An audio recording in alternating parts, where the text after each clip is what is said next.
Salam alaikum wa rahmatullahi ta'ala wa barakatuh. Aujourd'hui, nous allons parler de l'immunité. Alors, l'immunité dont on a parlé concernant les micro-organismes.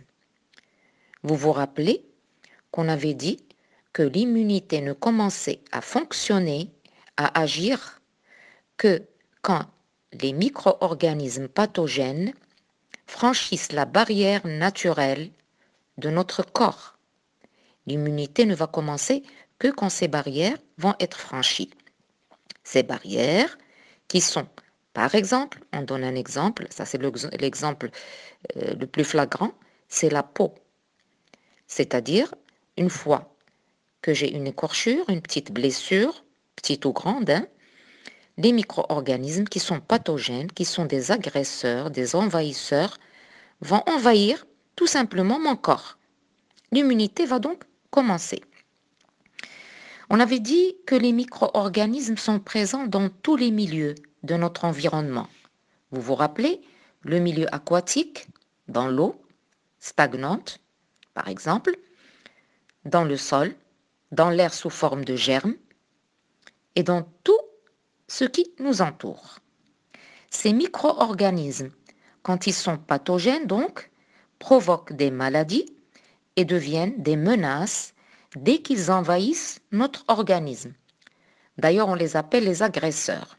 On peut les appeler les antigènes, on peut les appeler le non-soi, on peut les appeler tout simplement les microbes pathogènes, qui donc ne sont pas utiles, ils sont plutôt nuisibles et vont provoquer des maladies.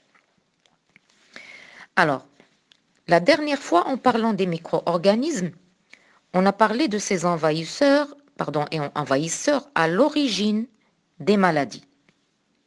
Ça veut dire qu'après contamination, les envahisseurs, donc les antigènes, qui appartiennent au non-soi, le soi étant notre propre organisme, peuvent se multiplier, peuvent progresser dans notre corps, peuvent vivre et des fois même se nourrir de notre corps, de nos cellules, puisqu'ils sont pathogènes et parasites en même temps. Donc je disais qu'ils peuvent se multiplier et ils vont provoquer l'infection. Alors le mot infection, ça veut dire qu'on est infecté par des microbes pathogènes. Ces éléments qui sont des agents pathogènes infectieux sont de différentes catégories. Alors, premièrement, et ça vous le savez déjà, vous avez les microbes pathogènes tels que tous les microbes qui vont provoquer les maladies, à savoir des bactéries. Alors n'oublions pas la bactérie tétanique, le bacille tétanique. N'oublions pas le bacille qui est une bactérie parce que j'ai fait la classification des micro-organismes. Le bacille de Koch qui va provoquer la tuberculose et beaucoup d'autres bactéries qui vont provoquer des maladies. Donc qu'est-ce que vous avez comme élément étranger, comme antigène qui peut envahir votre corps? Vous avez des bactéries et vous avez les fameux virus. Alors vous vous rappelez le Covid-19, le virus du sida, le virus de la grippe et beaucoup d'autres virus. Tous les virus sont pathogènes. Tous les virus sont pathogènes et provoquent des maladies plus ou moins graves. Vous avez aussi comme microbes pathogènes quelques protozoaires, pas tous. Alors, le grand exemple, ce que je vous ai énuméré l'autre jour, c'est un protozoaire qui va donc provoquer une maladie, l'amibiase, c'est l'amibe par exemple. Et vous en avez d'autres, hein? Je vous en avais d'autres sur la liste, ce que je vous ai donné, ce que je vous ai donc montré concernant les protozoaires quand on a fait la classification des micro-organismes. Donc, je récapitule, les micropathogènes sont ou des bactéries, ou des virus, ou des protozoaires qui provoquent des maladies, et même des champignons microscopiques qui peuvent provoquer des maladies. Vous avez toute la panoplie des champignons microscopiques qui vont se loger sur la peau et provoquer des maladies de peau, et il y en a d'autres, d'accord? Ça, c'est le petit 1. Alors, je vais récapituler un petit peu avec vous et je vais aller doucement. Hein. Vous avez donc une introduction sur votre feuille qui vous dit que les micro-organismes sont présents dans tous les milieux de notre environnement et qu'ils sont pathogènes puisqu'ils vont provoquer des maladies quand ils rentrent, quand ils pénètrent, quand ils vont franchir la barrière naturelle. En grand 2, on va donc énumérer les envahisseurs à l'origine de ces maladies. On a commencé par des microbes pathogènes qui sont les bactéries, les virus, les protozoaires et les champignons microscopiques. À noter que les champignons microscopiques peuvent être utiles, pas ceux qui vont franchir la barrière naturelle et provoquer les maladies. Non, il y en a d'autres qui sont utiles. Rappelez-vous le pénicillium qui est utile, qui est un champignon microscopique, on va dire, très utile pour l'humanité parce que à partir de ce pénicillium, on va fabriquer la pénicilline. Ça, c'est la première catégorie, les microbes pathogènes. Mais il n'y a pas que les microbes pathogènes qui pénètrent dans mon corps et qui peuvent nuire à mon corps et qui peuvent provoquer des maladies. Il y a aussi les cellules cancéreuses. Vous allez me dire, mais madame, les cellules cancéreuses, ils ne franchissent pas la barrière, c'est vrai. Mais ils sont reconnus comme des corps étrangers, comme des entités qui vont envahir mon corps. D'accord? Et mon corps va déclarer la guerre à ces envahisseurs qui sont les cellules cancéreuses. Au fait, chaque jour, notre corps va fabriquer des cellules plus ou moins cancéreuses qui vont se multiplier de façon anarchique et donner des fois même des tumeurs. Ces cellules sont perçues par le corps comme des antigènes et il va les combattre. Il y aura la guerre entre mon organisme et les cellules cancéreuses. Ils ne pénètrent pas, mais ils sont, si vous voulez, issus. Et on ne sait pas quelle est la cause du cancer, quelle est l'origine des cancers, quelle est l'origine des cellules cancéreuses. Une fois qu'ils s'installent dans mon corps va les combattre. Il y aura une guerre, ils sont donc perçus comme des agresseurs. Ces cellules cancéreuses qui sont toujours perçues donc par le système immunitaire comme étrangères. On les appelle aussi antigènes. D'accord? Troisième catégorie d'envahisseurs qui peuvent envahir mon corps et pénétrer à son insu. Ce sont les globules rouges. N'oublions pas que des fois, on peut faire des transfusions, c'est-à-dire donner du sang d'une personne donneuse à une personne receveuse. D'accord? Chaque fois qu'il y a une incompatibilité, qu'il y a une incohérence, qu'il n'y a pas d'entente entre mon corps et ces globules rouges, ils sont donc des agresseurs, ils deviennent des agresseurs et mon corps doit les combattre. Donc l'incompatibilité entre le sang du donneur et celui du receveur. Ces antigènes ne peuvent envahir l'organisme que lorsqu'ils franchissent les barrières naturelles. On les appelle aussi des barrières anatomiques. Donc, je disais, je ne vais pas être très longue cette fois-ci, et je vais un petit peu morceler l'unité sur l'immunité en plusieurs petits paragraphes, ce qui va vous aider à mieux assimiler. Donc, les envahisseurs qui sont à l'origine des maladies sont ou bien des microbes pathogènes, ou bien des cellules cancéreuses, ou bien des globules rouges, quand il y a incompatibilité entre deux sortes de sang. Alors, vous savez déjà que le sang du groupe, on en a 4. On a le groupe A, le groupe B, le groupe AB, le groupe O, qu'on peut appeler aussi 0. Alors, il y a des incompatibilités entre ces groupes ces groupes sanguins, et un groupe ne peut pas donner à un autre, pas toujours, dans quelques cas. On verra ça concernant les groupes sanguins à la fin, quand on parlera donc des problèmes immunologiques concernant les groupes sanguins.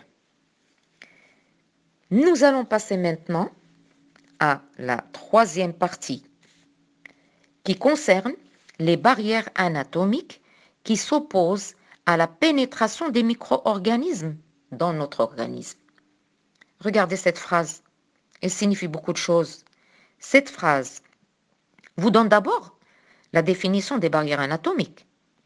Eh bien, vous n'avez qu'à dire, les barrières anatomiques, c'est tout ce qui s'oppose à la pénétration des micro-organismes. Ce sont les parties du corps qui sont les plus exposées à l'environnement extérieur. أنا غنتكلم شوية بالعربية ما فيها بس. الحواجز اللي هما هاد لي باريير هما أجزاء الجسم الأكثر عرضة للمؤثرات الخارجية. وشكون هو الأكثر عرضة؟ Les plus exposés. Il y a d'abord la peau. La peau, cette peau, elle n'est que barrière naturelle. Ce n'est pas l'immunité. C'est quand cette barrière est franchie que l'immunité va commencer. Donc je disais que la peau empêche l'infiltration des microbes pathogènes. Car, pourquoi? Parce que d'abord, la peau, elle est formée d'une couche avec des cellules qui sont juxtaposées, collées. On parle d'un épithélium. Vous savez ce que c'est qu'un épithélium? Rappelez-vous l'épithélium, par exemple, au niveau des intestins. Hein? On avait dit que c'est une seule couche cellulaire, juxtaposée, qui sont collées. Là, vous avez une couche cellulaire et il y en a même plusieurs parce qu'il y a régénération de la peau. Alors, ces couches-là, ils empêchent la pénétration de microbes pathogènes. D'autant plus que la peau est formée, en tous les cas, au niveau superficiel, d'une couche cornée imperméable. Quand c'est imperméable, ça empêche donc la pénétration des microbes. N'oublions pas aussi que la peau va sécréter et va fabriquer donc la sueur. Cette sueur qui est à pH acide, son pH est de 3,5 et vous savez ce que c'est qu'un pH acide, elle va agir contre la prolifération des bactéries.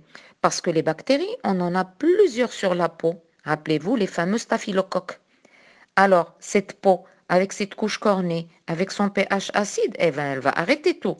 Elle va arrêter tout, c'est-à-dire qu'elle va empêcher la prolifération et, bien sûr, la pénétration de toutes les bactéries qui sont sur la peau et aussi de quelques champignons microscopiques nuisibles pathogènes. D'accord? Alors, qu'est-ce que je suis en train de dire? Je suis en train de parler des barrières anatomiques. J'ai parlé de la peau. Mais il n'y a pas que par la peau que peuvent rentrer les micro-organismes pathogènes. Je peux toujours inhaler les microbes. Ils peuvent passer par la bouche ou par, tout simplement, les fosses nasales, par mes narines. Quand je respire, quand j'inspire, je peux faire entrer des millions de microbes pathogènes qui sont autour de moi. Donc, deuxième barrière naturelle, ce sont les muqueuses respiratoires qui vont empêcher, qui font barrière contre ces micro-organismes pathogènes. D'accord? N'oublions pas qu'il y a sécrétion de mucus qui s'oppose à la pénétration de ces microbes pathogènes, de ces antigènes. Eh bien, la muqueuse respiratoire, elle sécrète ce mucus-là et le mucus agit comme barrière. Ces muqueuses qui sont tantôt respiratoires peuvent être aussi des muqueuses digestives. Je m'explique, je me suis un petit peu mal expliquée. C'est-à-dire que au niveau de la bouche, et comme moi je suis entourée de milliers de micro-organismes, ces microbes pathogènes peuvent rentrer par ma bouche, d'autant plus que je mange, j'ingère des aliments, etc. Donc c'est facile pour les micro-organismes de pénétrer. Eh bien sachez que les muqueuses digestives, grâce aux sécrétions de mucus, et n'oublions pas la salive aussi, qui n'est pas un mucus, mais qui est une sécrétion qui empêche la pénétration de ces micro-organismes. N'oublions pas qu'au niveau du tube digestif, il y a du mucus, mais il y a aussi la présence d'enzymes qui empêchent toute infiltration. Et vous avez devant vous, sur votre feuille, quand je parle des barrières anatomiques, un petit dessin illustratif qui va vous montrer quelles sont les autres barrières. De toute façon, pour votre examen, on ne va pas vous demander de citer toutes les barrières. Hein? Donc, vous choisirez et on va vous diriger sur la réponse. Ne vous en faites pas. Alors, les autres barrières, est-ce que les larmes ne seraient pas une barrière? Mais bien sûr, les larmes, je l'ai déjà dit. La salive est une barrière.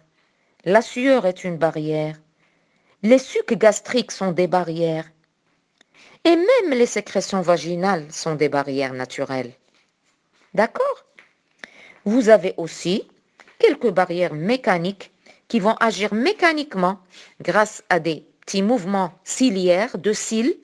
Eh bien, sachez que tous les cils, notamment au niveau de la trachée artère, qui est un organe de respiration, la trachée artère, et quelques muqueuses qui vont contenir donc ces cils, des cils اهداب باللغة العربية كنسميوها. Ça, c'est la partie sur les barrières anatomiques.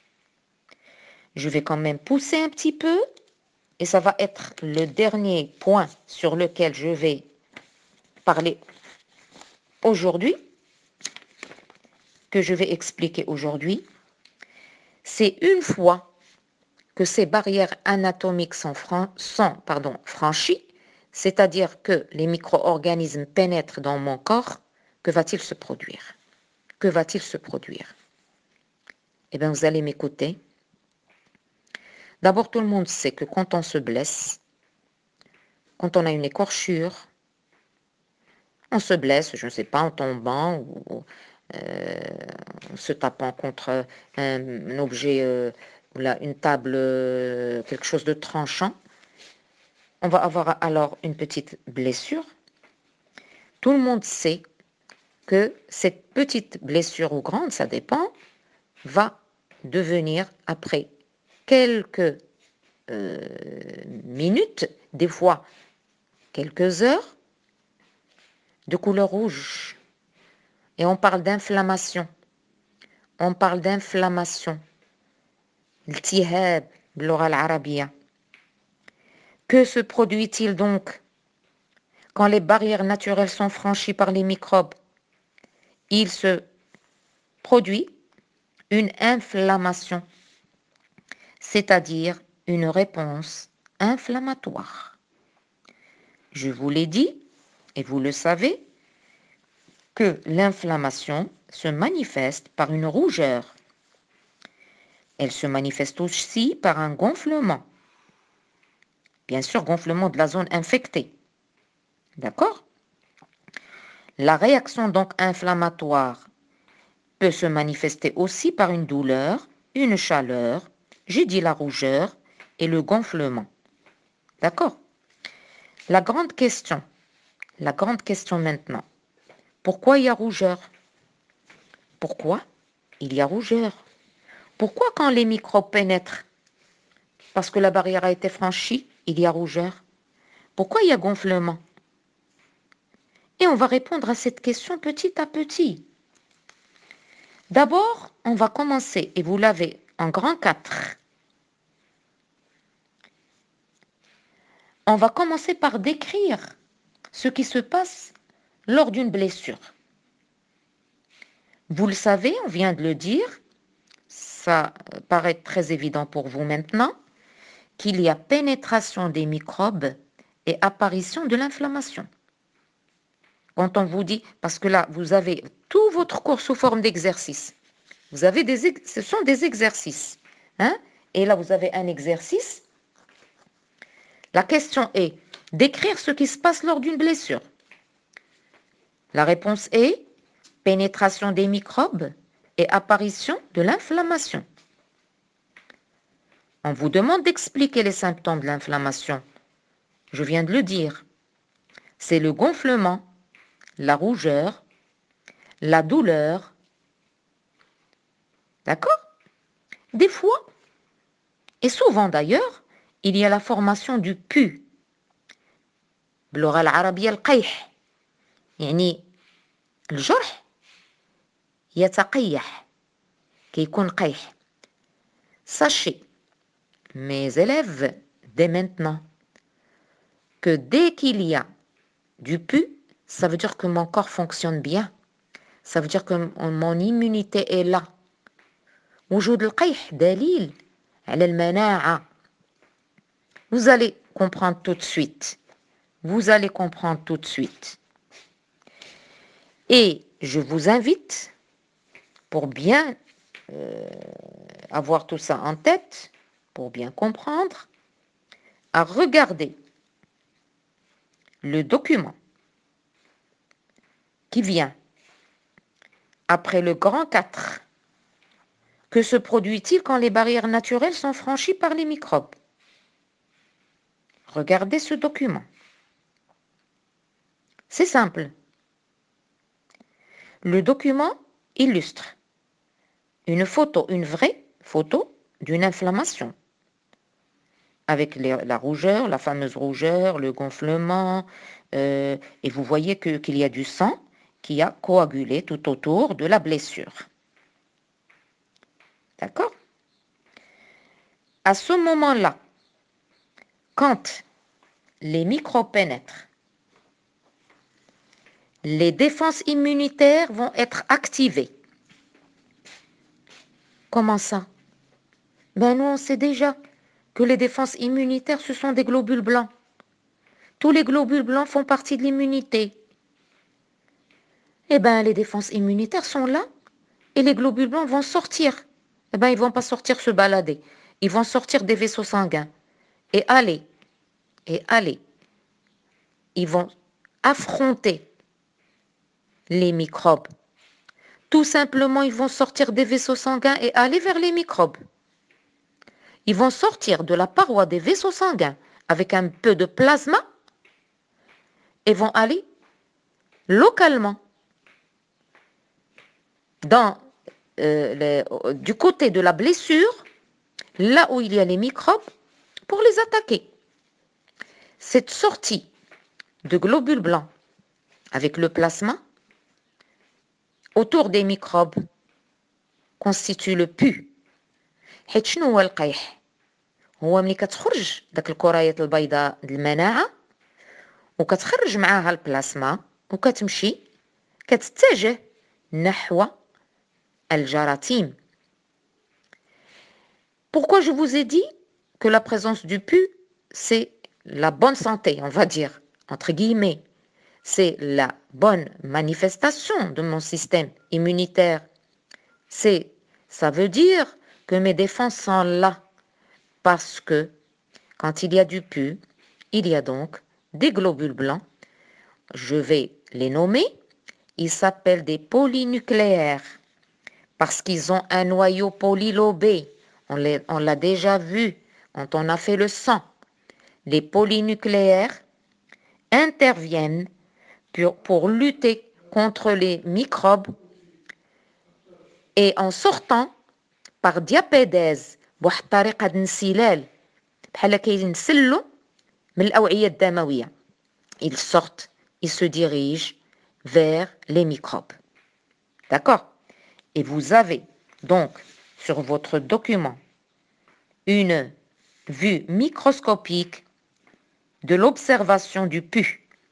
Regardez bien, le pu est constitué de microbes, il est constitué de plasma, vous ne le voyez pas mais il y a le plasma, et il est constitué de cellules qui sont les globules blancs, que nous appelons polynucléaires. Mais je vais vous dire que ces polynucléaires, on peut les appeler aussi cellules phagocytaires. Cellules phagocytaires, ben, tout simplement parce qu'ils font la phagocytose. Vous allez me dire, mais madame, qu'est-ce que c'est que la phagocytose? Vous allez comprendre que pour attaquer ces microbes, ces cellules phagocytaires qui sont au fait des polynucléaires vont faire une phagocytose, c'est-à-dire qu'ils vont s'attaquer aux microbes d'une façon tels que ils vont s'approcher de ces microbes et ils vont essayer si vous voulez, de les prendre. Ils vont adhérer à ces microbes et ils vont même les mettre à l'intérieur pour pouvoir les digérer. باللغة العربية كاين واحد الكلمة أجمل كنقولوا البلعامة بحال كيبلعوهم البلعامة. شنو هي البلعامة؟ كيقتربوا من الجراثيم كيحيطوا بها من كل جانب وكيدخلوها وكيهضموها وكيلقيو بالحطام. Ils vont donc anéantir ces microbes, ils vont jeter le reste. Ça s'appelle la phagocytose. Écoutez ce que je vais vous dire. Écoutez cette information. Quand je parle de cellules phagocytaires, je parle de polynucléaires qui sortent pour attaquer tout type de microbes. Ils attaquent tous les types, qu'ils soient, je ne sais pas moi, qu'ils soient de type bacille staphylocoque, qu'ils soient microbes de type champignon microscopique. Tous les microbes vont être attaqués par les cellules phagocytaires. On les appelle aussi phagocytes, on les appelle aussi polynucléaires. Et l'inflammation, c'est quoi? L'inflammation, c'est quoi? C'est une manifestation de la phagocytose. Pourquoi il y a inflammation? Je vais vous expliquer. Tout est lié. Tout est lié. Quand il y a pénétration des microbes et apparition de l'inflammation, il va y avoir un gonflement. Et bien ce gonflement, qui peut être aussi appelé œdème, ntifakh, c'est dû à la sortie du plasma. Mais avec le plasma, vous avez des globules blancs qui sont polynucléaires. Cette sortie de plasma avec polynucléaire va donner un gonflement. D'accord? La rougeur, elle est due à quoi? Parce qu'en sortant, ces phagocytes, ces polynucléaires vont provoquer une dilatation des vaisseaux sanguins. Ben, ça donne une rougeur. تمدد الأوعية الدموية حيت كيخرج داك البولينوكليير. D'accord? Donc ça donne une dilatation des vaisseaux sanguins. Pourquoi il y a de la douleur? Parce qu'il y a des nerfs sensitifs au niveau de la peau. Et on va sentir cette douleur. N'oublions pas les fameuses corpuscules, les récepteurs sensoriels. Donc ça donne des douleurs. Et bien sûr, il y a la formation du pus. Parce que le pus n'est autre que les globules justement blancs, qui sont les polynucléaires et cellules phagocytaires, je peux appeler aussi phagocytes, c'est aussi des microbes et c'est aussi le plasma. Regardez sur votre feuille et vous avez tout ça sous forme d'exercice. Au fait, vous n'avez que des exercices sur lesquels on a pu donc établir la leçon et les étapes pédagogiquement des différentes parties de l'immunité. Alors, je disais que le pus, ce sont des polynucléaires, des microbes et le plasma. Le polycopier d'après, c'est-à-dire les dessins, ce sont des dessins cette fois-ci, ce ne sont pas des vraies photos. Vous avez les étapes depuis la pénétration des microbes jusqu'à l'inflammation. On fait à votre droite une aiguille qui va donc piquer, qui va blesser. Cette aiguille est souillée, vous voyez bien qu'il y a des microbes. Donc, pénétration des microbes. Vous voyez le vaisseau sanguin. Et vous voyez toutes les cellules sanguines à l'intérieur. Vous avez même des globules rouges, mais qui ne sortiront jamais ceux-là, sauf, quand il y a bien sûr, ils sortiront quand il y a une blessure, parce que le sang va sortir carrément quand le vaisseau sanguin est rompu. Mais là, ce n'est pas le cas. Ce n'est pas ce qui nous intéresse. Nous, ce qui nous intéresse, c'est quand il y a des microbes, et vous les voyez, quand l'aiguille donc va pénétrer, vous avez donc des microbes, et vous avez un vaisseau sanguin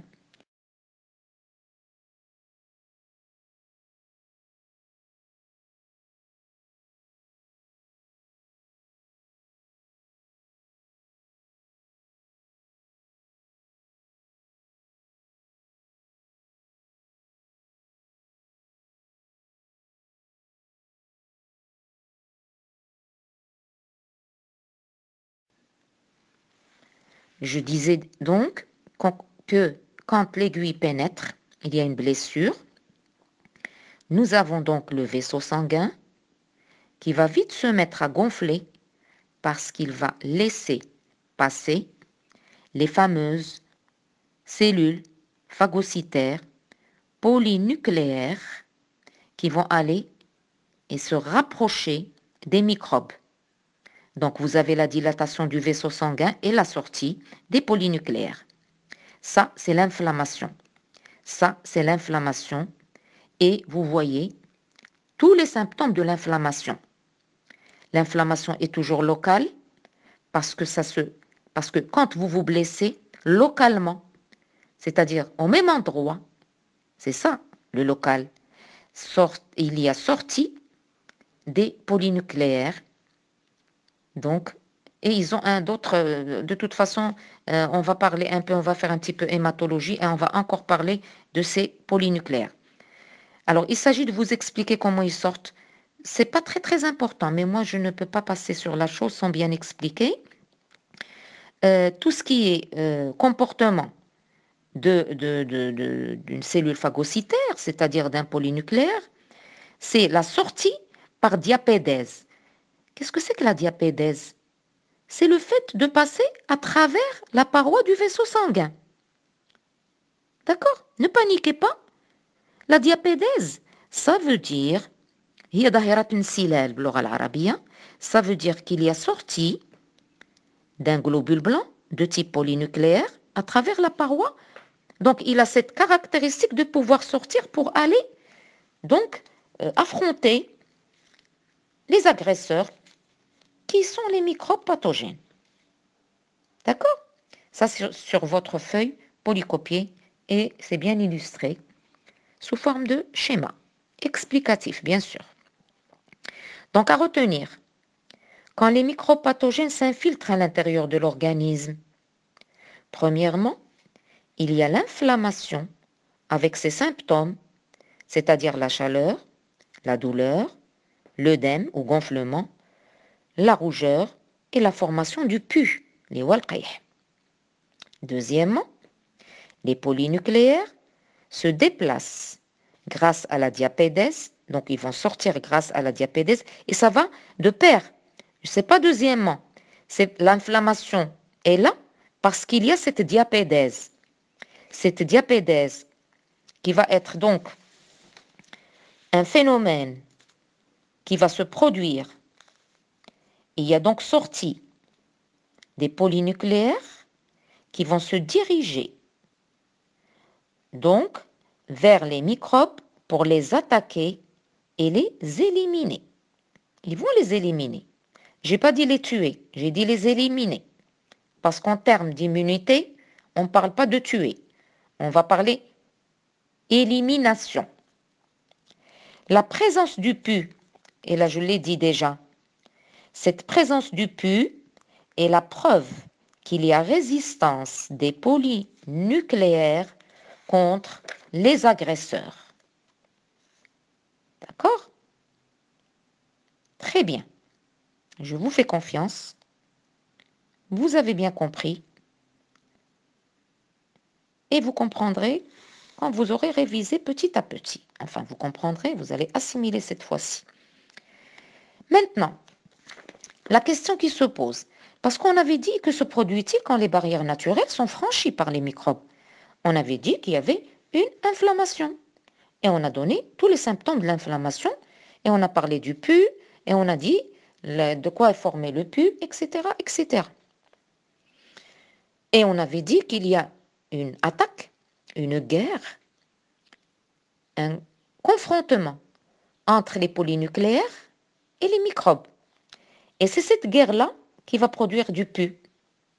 Et on avait dit aussi que ces microbes vont être attaqués par les polynucléaires. Ces microbes, quand je dis ces microbes, tous les types de microbes. Ça veut dire que l'inflammation, la phagocytose, qui n'est autre que l'inflammation, va s'attaquer à tous les types de microbes. Il va s'attaquer à tous les types de microbes, ça veut dire qu'il est non spécifique. Il ne va pas aller spécialement vers un un type de microbe. Non, non, non, non. Il va attaquer tous les types de microbes. C'est une immunité non spécifique. Non spécifique, ça veut dire contre tous les types de microbes. Eh bien, sachez qu'on a fini avec l'immunité naturelle. Savez ce que c'est que l'immunité naturelle? C'est ce que je viens de décrire. L'immunité naturelle n'est autre que cette immunité non spécifique due à l'inflammation et à la phagocytose, due à la sortie des polynucléaires par diapédèse et le fait de se diriger localement vers tous les types de microbes. Mais quand ils vont se diriger vers tous les types de microbes pour les attaquer, la grande question, comment ils vont les attaquer? Madame, comment les polynucléaires vont attaquer les microbes? Eh bien, je vais vous raconter l'histoire. C'est ce que je vais raconter tout de suite. Vous allez voir. C'est même amusant. La question donc, encore une fois, c'est comment affrontent les polynucléaires les microbes, tous les types de microbes. C'est-à-dire, comment vont affronter, comment vont combattre, comment vont anéantir les phagocytes, les cellules phagocytaires, les polynucléaires, c'est la même chose tout ça. Eh bien, je vous dis, ils vont les anéantir, ils vont donc les éliminer, on peut dire éliminer, par la phagocytose. Vous avez les étapes de la phagocytose devant vos yeux. En petit 2, comment affrontent les polynucléaires les microbes? On commence par la droite, j'ai mis des chiffres. J'ai mis 1, 2, 3, 4. À droite. À droite. Première des choses. Vous avez ce que j'appelle un polynucléaire. Regardez, son noyau est polylobé. كنسميوها مفصصة النواة. عندها نواة مفصصة أو مقسمة. Vous avez des bactéries. Ah, je vous ai pas dit une chose. Je vais la dire. Je vais le dire. Ces polynucléaires-là, on les appelle aussi des granulocytes parce qu'ils contiennent des granules. S'ils ont des granules à l'intérieur de leur cytoplasme, c'est que ça va servir à quelque chose. On verra plus tard. Regardez-moi bien. Enfin, regardez votre feuille. Écoutez-moi bien. Étape 1. Attraction du polynucléaire vis-à-vis de la bactérie et accolement. Donc, le polynucléaire va se diriger vers la bactérie et vers même les bactéries. On peut même parler d'adhésion de la bactérie par le phagocyte, qui est le polynucléaire. Ça, c'est l'étape 1. كنسميوها انجذاب بحال كتنجذب لها مفصصة النواة اللي هي البولينوكلير تيمشي عند البكتيريات. C'est tout à fait normal. Mais il ne va pas que se rapprocher des bactéries. Il va faire autre chose. Eh bien, il va, si vous voulez, faire agir ces pseudopodes, c'est-à-dire son cytoplasme, et entourer la bactérie. كيحيطوا بالبكتيريا بحال كيدخلوها عندهم. Donc, شنو هي المرحلة الأولى? Alors, l'étape 1, c'est l'adhésion de la bactérie par le phagocyte. L'étape 2, c'est la formation de pseudopodes qui entourent la bactérie. Vous le voyez. L'étape 3, ils vont enfermer dans une vacuole les bactéries. Mais je parle du polynucléaire. Le polynucléaire va enfermer dans une vacuole, il va emprisonner la bactérie. Et ça, c'est la troisième étape. On l'appelle ingestion. تيدخلوه لذاك الفجوة. هاد مفصصات النواة تيدخلوا البكتيريا الفجوة. Et وديك الساعات, quand ils sont dans la vacuole, on peut les anéantir. On peut les anéantir. Que va-t-il se passer? Tout simplement les granules. Les granules vont sécréter des enzymes. Il y aura destruction de la bactérie. Eh bien, c'est comme chez nous. Il y a destruction, on mange. Donc, il y a une ingestion, on mange, une digestion, mais il va y avoir un rejet. Donc, rejet des restes. Rejet des restes. Je reprends. Première étape, adhésion de la bactérie. Attraction du polynucléaire. Deuxième étape, formation de pseudopodes qui vont entourer la bactérie. Troisième étape, formation de la vacuole qui va emprisonner les bactéries. Dernière étape, digestion de la bactérie et rejet des restes. Et voilà la phagocytose. Cette phagocytose, encore une fois, est dirigée contre tous les types de microbes. C'est pour ça que je parle d'immunité naturelle non spécifique. Vous avez aussi les étapes de la phagocytose en un seul schéma que j'ai bien voulu vous donner pour compléter vos connaissances. Et vous voyez sur le deuxième schéma les étapes de la phagocytose avec l'accolement, c'est-à-dire l'approche du phagocyte. Vous avez aussi la formation de la vacuole. Et quand il y a formation de la vacuole, il y a digestion. Après ingestion, bien sûr, il y aura toujours une étape de rejet des restes. في الامتحان هادو هما 4 المراحل اللي كيتعطاو اللي غادي يمكننا نذكروهم وراه ce n'est pas difficile. Qu'est-ce que j'ai dit? Ici, le polynucléaire peut être appelé phagocyte puisqu'il accomplit la phagocytose. C'est un polynucléaire. J'ai dit granulocyte parce qu'il y a des granules. Et je peux parler de type neutrophile. Écoutez, oubliez le mot neutrophile, vous vous en foutez un petit peu, excusez-moi le terme. Neutrophile, ça veut dire qu'il est granulocyte. Hein? Mais nous, quand on dit phagocyte, souvent, quand on phagocyte, vous n'êtes pas spécialiste en hématologie, mais moi, il y a des élèves qui me posent la question, je préfère le dire avant que la question ne soit posée. Et donc, on a fini aujourd'hui avec ce que j'appelle l'immunité naturelle.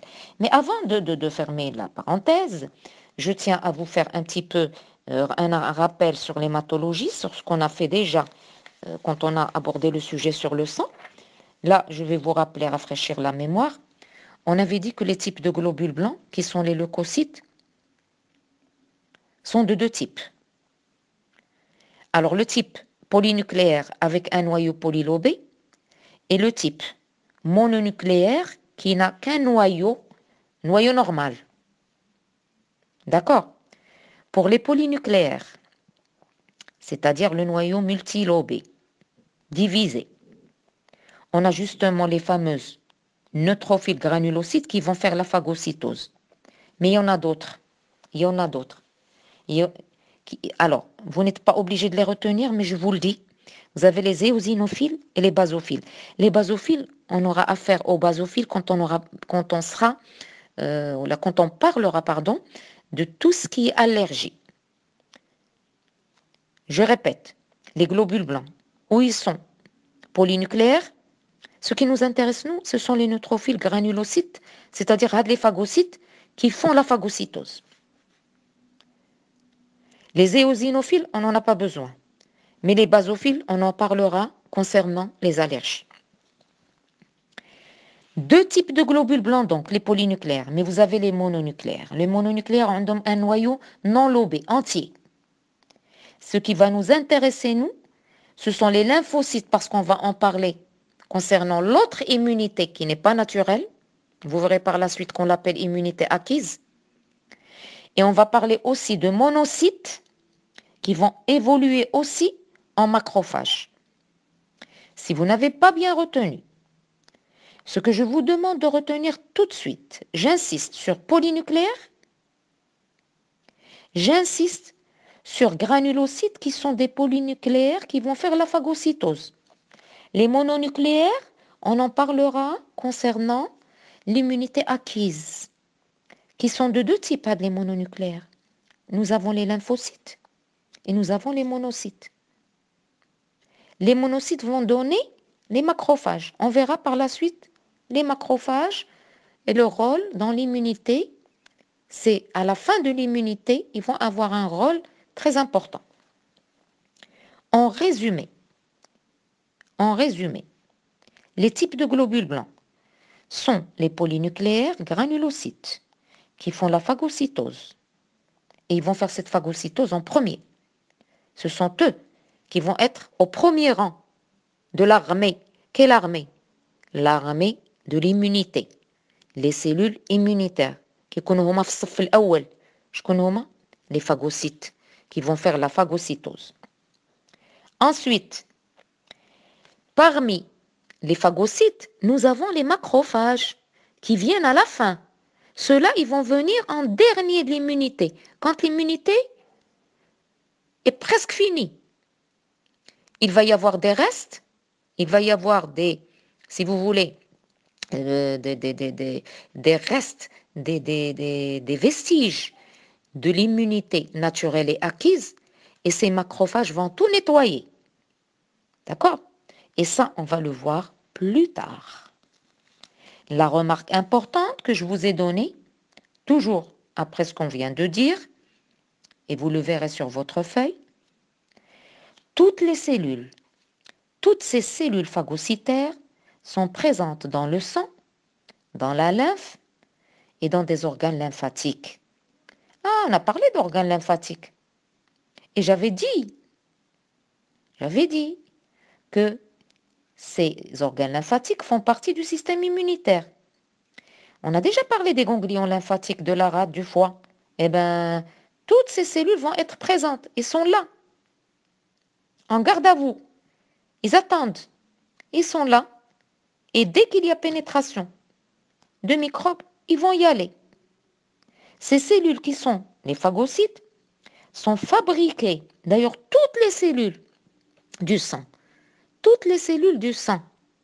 sont fabriquées et produites dans la moelle osseuse. النخاع العظمي العظم ديالنا الداخل ديالو كاين واحد النخاع حنا تنقولوا له المخ باللغه الدارجه هو ماشي المخ هو النخاع. D'accord? Est-ce que vous savez que vous avez des cellules mères qui sont à l'intérieur de votre moelle osseuse? Et c'est à partir de cette moelle osseuse que vous allez avoir en continu la fabrication et la synthèse. La synthèse de tous les globules du sang, qu'ils soient rouges ou globules blancs. D'accord? Qu'ils soient leucocytes ou hématies. Alors les globules rouges, pardon, grâce à un phénomène qui s'appelle l'hématopoïèse, dont on ne parlera pas trop, c'est cette moelle osseuse qui va être responsable donc de la fabrication de toutes nos cellules immunitaires et de toutes nos cellules sanguines. Et vous le savez maintenant. D'ailleurs, on peut même appeler la moelle osseuse un organe immunitaire. Il fait partie des organes immunitaires. D'accord?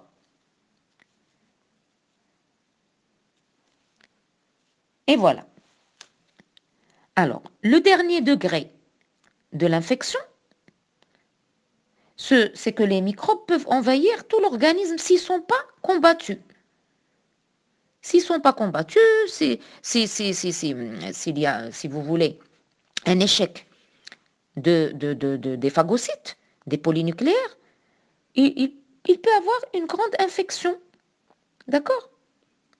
Et ça peut même provoquer la mort des fois quand l'infection va dans le sang, quand l'infection arrive au sang. Donc l'immunité qui est non spécifique et qui est l'immunité naturelle peut être vaincue. Là, il va y avoir l'intervention d'une autre immunité, c'est l'immunité acquise. Et on parlera de l'immunité acquise. Après, je vais donc clore le sujet sur l'immunité. Mais je ne vais pas le fermer, mais je vous dis qu'aujourd'hui, on a parlé d'immunité naturelle. La prochaine fois, je vous parlerai de l'immunité acquise. Merci de votre attention et à très bientôt. Merci et bon courage. Au revoir.